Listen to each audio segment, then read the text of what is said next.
Hi, I'm Steve Myers, candidate for mayor of Baton Rouge. This is the third part of a series on crime. In the first part, we talked about a tale of two cities comparing Baton Rouge to Louisville.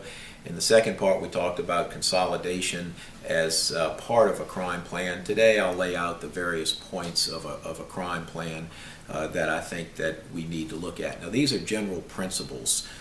First, this is very general, but I mean, we obviously need to quit creating criminals.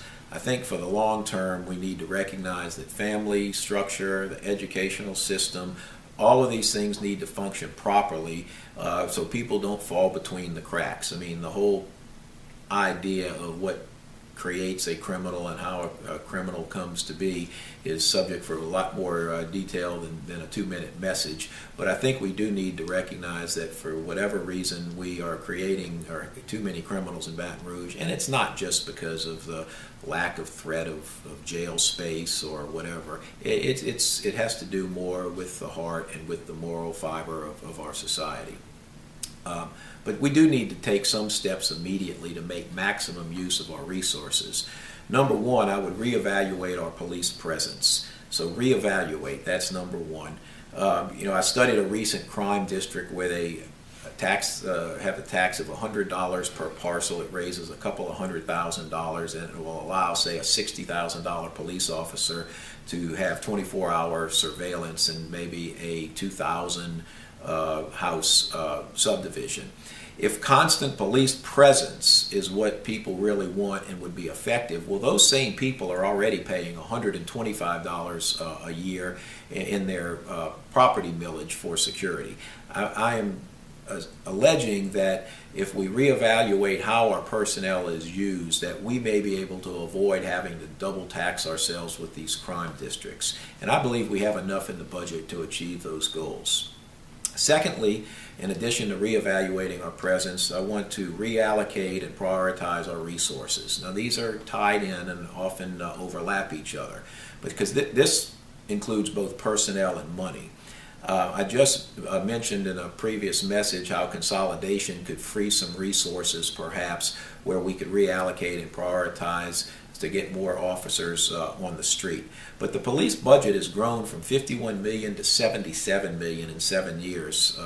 That's 7% a year, but things have not gotten that much better in as far as crime is concerned. So I think it's time for fresh eyes to look at a full reevaluation.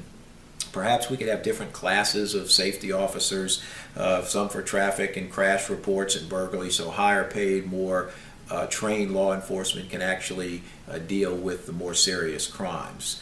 And while along those lines, while we've heard a lot about the broken window theory and stopping crimes at small before they get large, I mean, let's face it, turning right on red and getting a ticket for crossing the white line without coming to a complete stop is not going to turn somebody into a murderer. I think we need to, neither does an open container.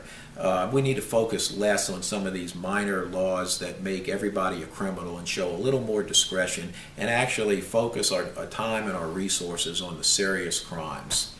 The third point is to consolidate. Again, I had an entire message on that, somewhat similar to points 1 and 2, but I think it would be easier to reallocate personnel and resources if you only have one person making the decision.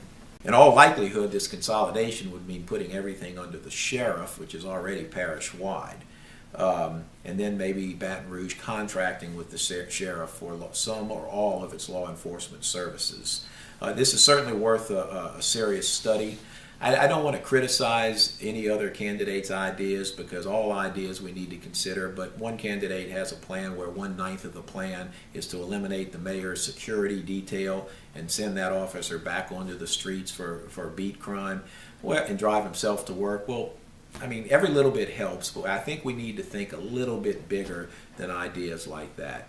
And finally, I think additional revenues can be obtained with no increase in millages, by the way, if we look seriously at the annexation issue to take the city limits of Baton Rouge to the border of a parish. Again, complicated issues we'll never cover in one message or even two, but it's the kind of issues that I want to bring up in this campaign for you to start thinking about if Baton Rouge is going to be a great city for many years into the future. Remember, we can make Baton Rouge a nice place for all if we recognize the problems and our differences and are willing to compromise. We can make it happen if we make it Myers.